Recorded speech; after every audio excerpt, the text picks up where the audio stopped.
Hello guys, welcome back to the channel again. This is me, Private Hire Mike, and in this video guys I'm going to be talking about a much heated topic of conversation at the moment, and that is Trip Radar.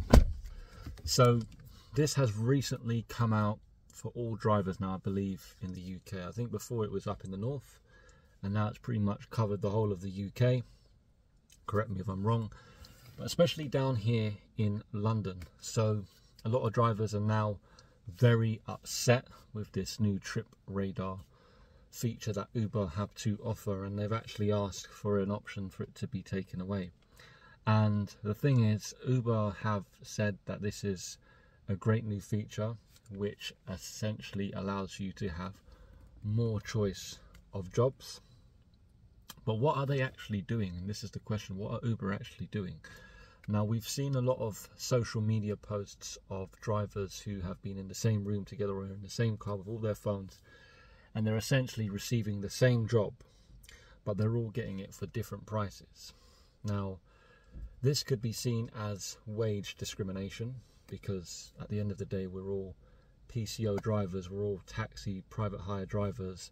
Okay, some of us have a higher standard of vehicle, which puts us in a different range on the Uber platform. But let's say, for example, we're both doing Uber X, and I'm getting the job for £15 and my friend beside me is getting it for £13.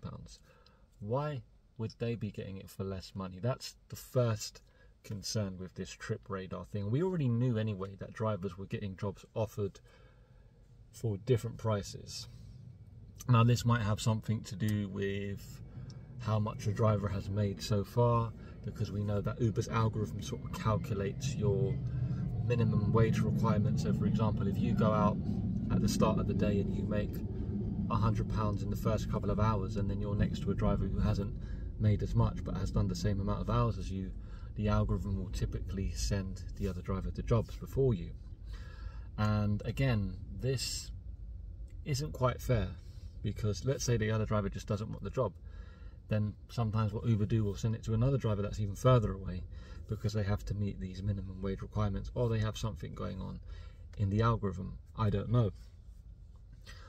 I think the other concern with this Trip Radar feature is the safety of it. Now, as you know, in the UK, we are not allowed to be touching our phones, period. If you get caught fiddling around with your phone by a police, by an AI camera, that's 6 points on your license and a hefty fine.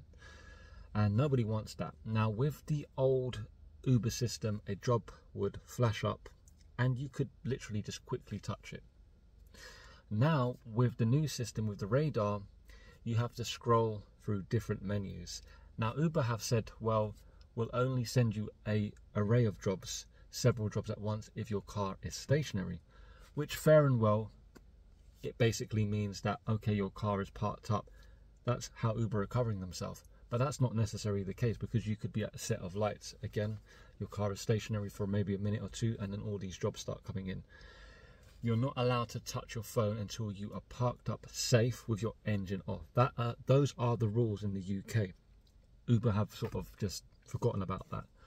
And of course, they are doing this to benefit their customers, because if they put out a job on a radar for multiple of drivers, it saves time rather than sending it individually out to each driver separately.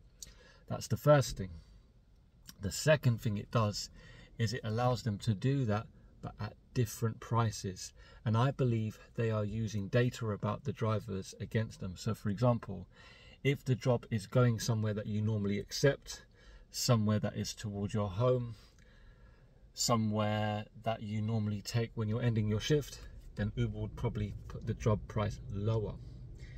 Whereas if it's to a driver that doesn't normally go to that area, or still has a long way to go yet, they'll probably offer that job for a higher price. So they're using data against you drivers, us drivers, shall I say. And now they've essentially bettered it for the customers now, because for example, when the customer books an Uber, they get a fixed price.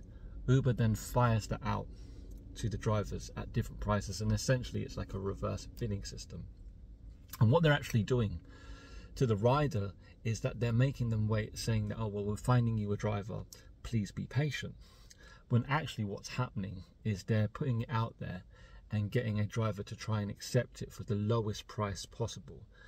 So by doing this on the radar, they're able to fire that job out for loads and loads of different drivers at once, let's say 10 at one time, and at all different prices, depending on the driver's driving history, what they like, etc.